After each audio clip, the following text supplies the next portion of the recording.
transparência, confiabilidade, gestão responsável, ações inclusivas, valores éticos, palavras muito importantes para o cenário atual e para o mundo empresarial. Mas como implantar novos conceitos em empresas se durante muito tempo o que a mídia noticiou foram fraudes, corrupção, exploração, maus hábitos com pessoas e danos para o meio ambiente? Você já pensou nesse assunto? O que a empresa em que você trabalha tem feito por isso? Você tem participado de discussões sobre responsabilidade social e sustentabilidade? Atitudes éticas? Da discussão para a ação há um caminho longo? Deixar a teoria de lado e partir para a prática de atitudes concretas. É sobre esse caminho e a urgência de aplicar novos conceitos que o empreendedor trata hoje. Ética na vida das empresas. Esse é o tema do Empreendedor, série sustentável.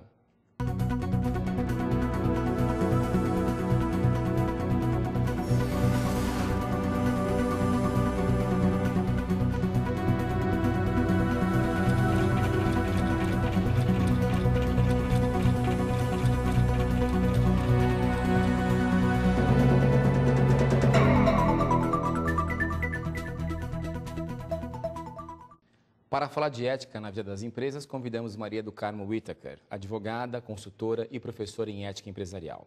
Maria do Carmo, obrigado pela sua presença aqui conosco hoje.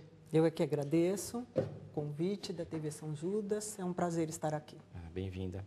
Maria do Carmo, você organizou um livro e tem um texto, você também tem um texto nele, né, que é a ética na vida das empresas. Na apresentação, você disse que esse livro se baseia na ética das virtudes, para indicar como deve ser a conduta profissional e do empresário. Como funciona isso? O que é isso? Na verdade, a ética se baseia, a ética é uma parte da filosofia, não é? E se baseia em algumas teorias distintas. A que eu mais gosto e que acho que serve de fundamento é a ética das virtudes, porque as virtudes são aqueles valores das pessoas transformados em ação.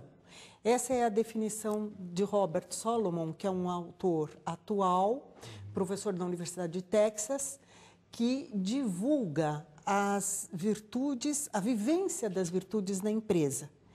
E eu achei muito interessante, tive a oportunidade de desenvolver esse livro, Fundamentos de Ética Empresarial e Econômica, e aqui, com outros professores, e aqui nós tratamos de fazer um comparativo entre o catálogo das virtudes de Aristóteles, que viveu 322 anos antes de Cristo, e vemos que até hoje continua perfeitamente aproveitável para a gente fazer nessa comparação, como na empresa as pessoas podem vivenciar as virtudes. Por exemplo, qual, Maria do Carmo, assim, você estaria aqui hoje em versão aplicada?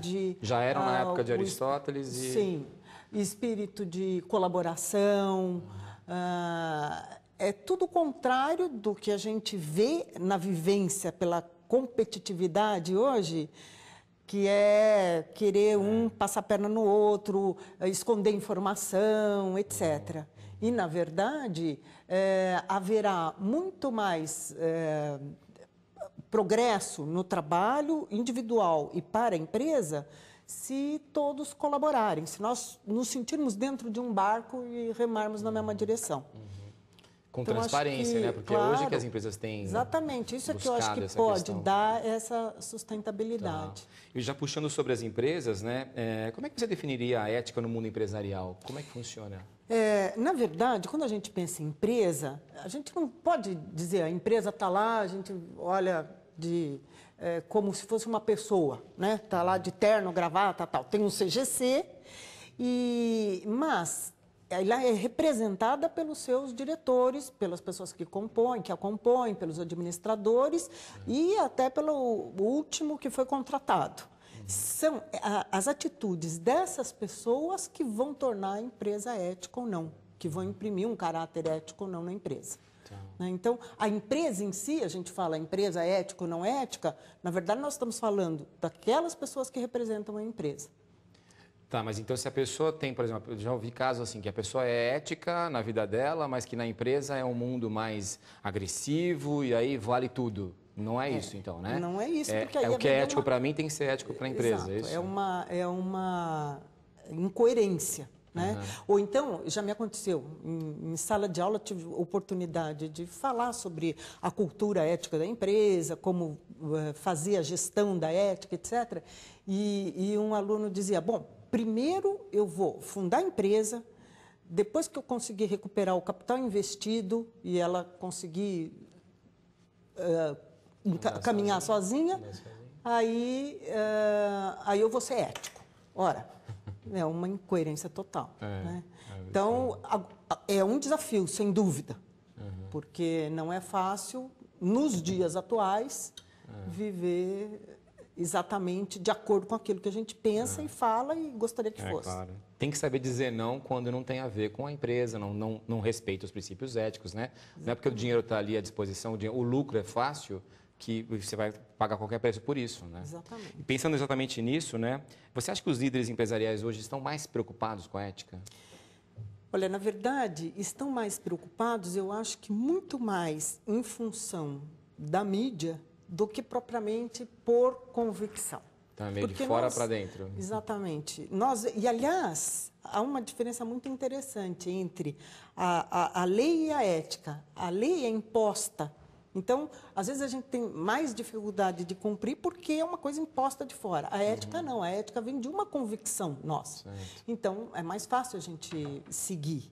E nesse sentido, é claro que todos se a gente conversar com as pessoas da alta direção das empresas, claro que eles querem ser éticos, transparentes, etc. Mas nem sempre se consegue, porque eles também não podem dominar as pessoas que estão lá, né? Claro que eles podem colocar regras, podem incutir essa cultura ética. Eu acho que esse é um grande trabalho do empresário. Né? E tentar, de alguma maneira, né, Maria do Carmo, evitar com aquelas questões que a gente sempre ouviu falar que, olha, em casa tudo certo, agora fora de casa vale tudo. Quer dizer, se vale tudo na empresa também, claro, né?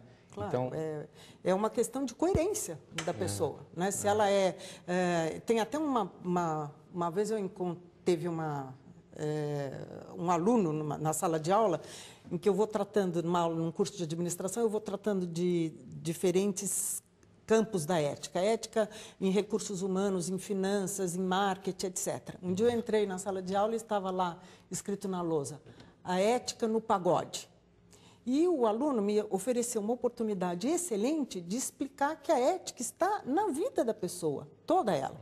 Seja no pagode, seja numa competição esportiva, seja num momento na sala de aula, seja na empresa, seja na reunião com os colaboradores ou com os clientes, enfim, em toda circunstância. Com você mesmo, né? Assim, às vezes as pessoas tendem a se enganar, né? Às vezes, né, tem uma tarefa a ser cumprida, né? Quer dizer, seja ético com você mesmo, né? Fez, não fez, né? Claro. Mãos à obra. Combater esses mecanismos, às vezes, de consciência que a gente cria. Exato.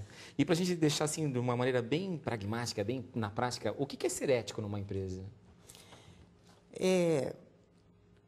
Primeiro, vivenciar essas virtudes que vão ajudar a ter uma consciência clara, bem formada, ser humilde, aceitar as indicações de outras pessoas, ter solidariedade, saber que o trabalho está sendo feito em conjunto. E, então, acho que não se apropriar do trabalho das outras pessoas, ou, algumas vezes, até se apropriar, dando os devidos créditos, e daí aumentando, crescendo mais naquela investigação, naquela pesquisa, naquele trabalho. E isso seria tão simples se todos tivessem consciência disso, se nós todos tivéssemos consciência disso e nos decidíssemos mesmo determinadamente a trabalhar dessa forma, que facilitaria o trabalho de todo mundo. Mas muitas vezes a gente tem que estar se defendendo, porque nem sempre encontramos... E seria por isso, então, que as empresas estão implantando o código de ética nas suas organizações? Olha, eu acho que, por um lado, isso surgiu nos Estados Unidos e as empresas, as multinacionais, foram exigindo das empresas que vieram para a América Latina, para o Brasil, a terem o seu próprio código de ética. E o código de ética só pode ser útil para a empresa se for vivido, se for cumprido o que consta ali. Senão, pode até desdizer da empresa, porque ela pratica uma coisa e, na prática, está visível que os seus funcionários estão fazendo tá outra coisa. lá uma coisa assim super bonita, né? Aplicável em qualquer Exato. país, na Alemanha, mas aí na prática ninguém segue. Então né? é importante. E, às vezes nem quem deveria dar o exemplo. Né? Exatamente. E é importante que eles participem da confecção do código de ética, os funcionários. Por isso que aí tem uma dúvida aqui, então, o código de ética e o código de conduta são a mesma coisa? A gente pode dizer que Sim. são sinônimos?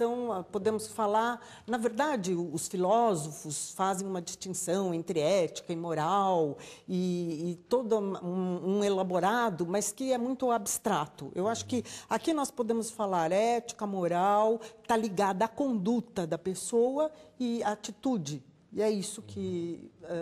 E pessoas têm outras definições até para o código de ética, além de código de conduta, as regras da empresa ou os parâmetros, enfim, critérios, etc. E isso é feito por todos, assim, a organização o pessoal se junta, faz uma reunião e elabora é bom, em todos os níveis hierárquicos? Em todos os níveis hierárquicos é importante que pessoas deem sugestões, porque aí a pessoa está se sentindo envolvida com aquilo e, na hora de vivenciar, mesmo que seja difícil, ela tem um parâmetro, ela também participou daquilo, ela ouviu a discussão em torno daquilo.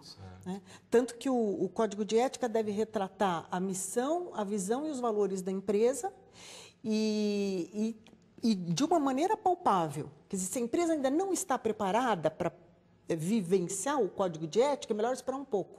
Vamos trabalhar mais as pessoas, vamos trabalhar mais o ambiente, a cultura, para daí sim conseguir que ele se incorpore mesmo à pessoa. Tá. Então, visão, missão e valores definidos em todos os níveis hierárquicos. Sim. Quer dizer, é mais ampla, serve para toda a empresa, né? Mas aí a gente vai ver aquilo retratado nos tópicos do Código de Ética, etc. Por isso, talvez uma empresa recém-estabelecida, ela tenha um pouco de dificuldade para fazer isso logo no começo, né? Sim. Definir missão, valores, Sim, né? deve Porque ela esperar tá se um encontrando, tempo, né? através de uma elaboração estratégica mesmo, né? Da sua missão. Maria do Carmo, o que você percebe, né, nos seus contatos com as empresas, o que muda na conduta dos funcionários quando entra um código de ética, um código de conduta? Olha, eu já tive reações muito interessantes ao ser contratada para elaborar códigos de ética em algumas empresas. Uma pessoa estava muito preocupada porque ela dizia, eles já vão começar a perguntar, o que aconteceu? Quem pisou na bola? Quem escorregou? Por que o código de ética? Né? Outras vezes não, outras vezes tem pessoas na alta administração que estão empenhados em manter essa cultura ética e acham que uma discussão em torno disso, a elaboração do código de ética pode ajudar. E também pode ajudar porque ele traça alguns princípios e critérios que dá até respaldo para não só a diretoria, mas nos outros níveis hierárquicos, exigirem determinadas atitudes das pessoas. Né? Não é por perseguição que ele está pedindo para o funcionário fazer aquilo, mas é algo que está no Código de Ética. Nós não vamos nos comportar dessa maneira, não vamos aceitar nota fria, não vamos aceitar, enfim, suborno e tal. Então... isso já vai para atalhos, né? Poupa tempo, né? Quer dizer, não tem que ficar discutindo, né? Está lá no código. Pronto. Exatamente. O que diz o Código de Ética? Pode ou não pode? Pode ou não pode, Legal. Ok. No próximo bloco, mais ética no mundo das empresas. O empreendedor, série sustentável, vai para um rápido intervalo e volta já com Maria do Carmo Whittaker.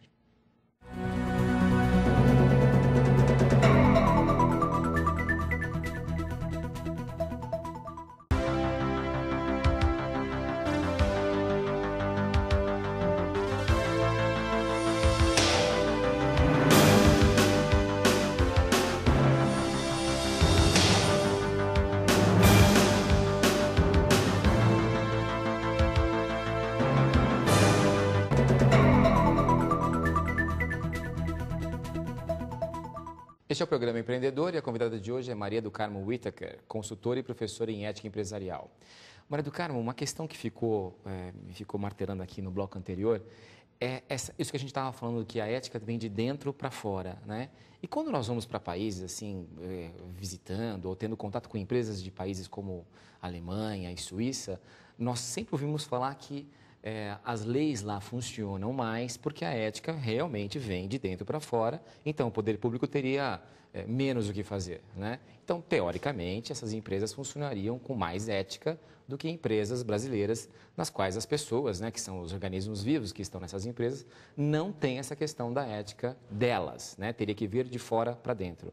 Procede, é isso mesmo? Olha, na verdade, eu acho que a gente tem que fazer uma distinção entre essas convicções, entre as convicções éticas que se baseiam em princípios universais e a cultura que já é alguma coisa diferente, que muda de país para país, sim, claro, de raça, etc. Tá. Né?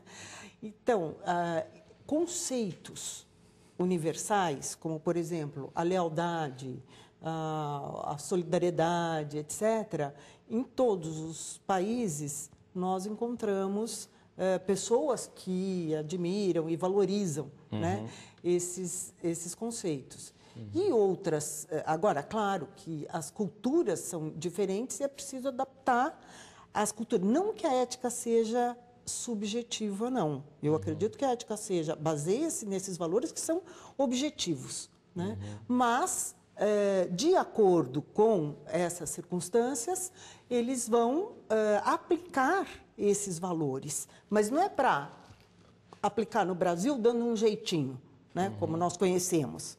É realmente para exterminar aquilo que não é ético. A gente ouve muito, né, professora, aquela questão assim, olha, como o objetivo é nobre, então vale meio que qualquer coisa para chegar nesse objetivo nobre. E não pode ser assim. Os fins não justificam não pode os ser meios. Assim, né? Então, é aquela questão, se não há uma solução, não há um problema. É como esse diretor falou, isso não é um problema. Então, aí a criatividade para descobrir soluções éticas e viáveis. Certo. Às vezes pode ser mais fácil a gente encontrar uma solução antiética do que... E é muito mais trabalhoso, muitas vezes. A gente falou aqui agora há pouco, né, sobre a sua consultoria nas empresas, né? Como é que é o processo? Como é que se faz consultoria em ética nas empresas?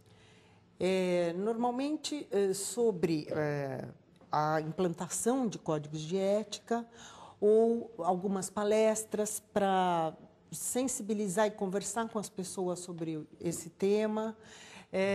Uma coisa que é muito interessante é verificar o que as pessoas absorveram do Código de Ética. Então, é uma complementação até do programa de implantação, para ver qual é o entendimento que elas tiraram disso, etc.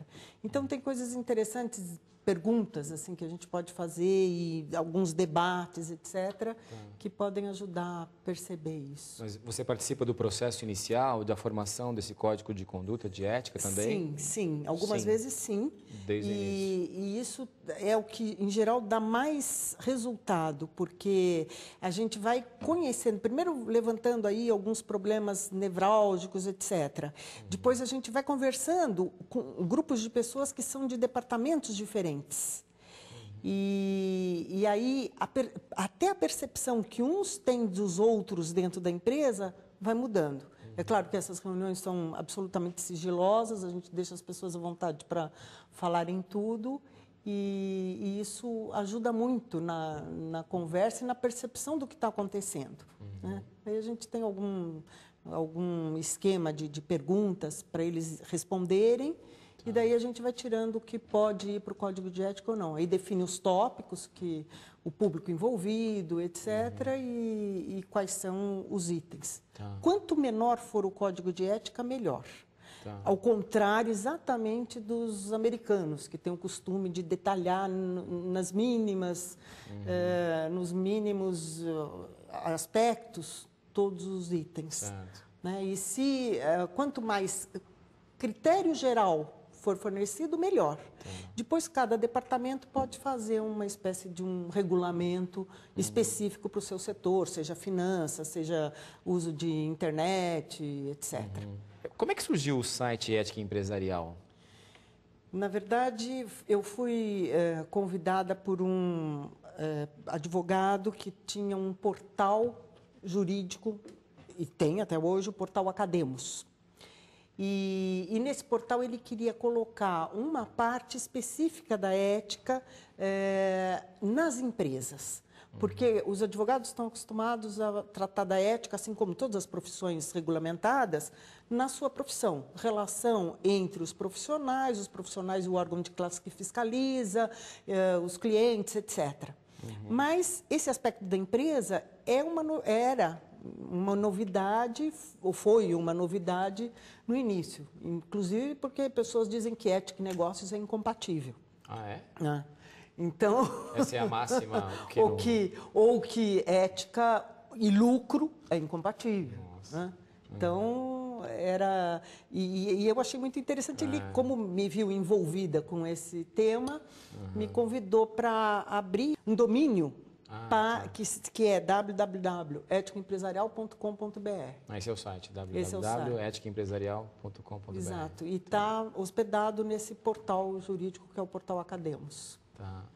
Não seria melhor as empresas deixarem bem claro que elas existem para obter lucro? Porque até hoje não parece que tem vergonha. Mas, as empresas têm vergonha de falar, eu estou aqui para obter lucro, né? Eu me lembro que saiu uma vez, acho que no jornal Folha de São Paulo, uma reportagem, uma página inteira e o título, letras garrafais, lucro é pecado? Ora, tudo está no modo como esse lucro é obtido. Né? A ética tem a ver com intenção, né? Com atitude, ação e, sobretudo, com a intenção. Então, a empresa, pela própria definição de empresa, é dar lucro, é obter lucro. Exato. Só que não a qualquer custo, não acima de tudo, não degradando o meio ambiente, massacrando as pessoas. Né? Às vezes, se exigem metas tão elevadas que as pessoas se sentem completamente estressadas. E então, eu não sei se eu dei essa impressão de que eu acho isso. Eu acho que ética e lucro é perfeitamente compatível. Sim, claro. Não, é que existe e nós temos que batalhar para isso. Claro. Né? Mas existe muita gente que entende que não. A questão da ética, né, essa relação com o lucro e tal, ela é mais forte, mais preponderante nas empresas, nas maiores organizações ou em qualquer empresa? O seu trabalho de consultoria, por exemplo? Em geral, as maiores organizações têm uma facilidade maior porque elas têm um poder de negociação em que ela pode se impor mais. Ela tem estrutura Mas até também, né, se impor, não é se impor no mau sentido de que toda negociação tem que ser equilibrada. As duas partes têm que contribuir e ceder em alguns pontos. Mas nas empresas menores há uma dificuldade maior porque elas são mais exigidas e a competição entre elas é muito mais problemática. Né? Mas, sem dúvida nenhuma, é possível se tornar empresário com uma empresa ética. Tem até quem diga que a ética dá lucro. Se a ética dá lucro, então vamos ser éticos. Uma vez me falou uma jornalista. Aí também é inverter a ordem das coisas. Exatamente. Então, uma empresa, quando começa, né, o empresário já começa com aquele sonho, né, com aquele horizonte que ele espera chegar depois de 10, 15 anos de trabalho, muito trabalho. E isso nada impede, então, que ele já comece com tudo certo, né? A questão da ética. Claro.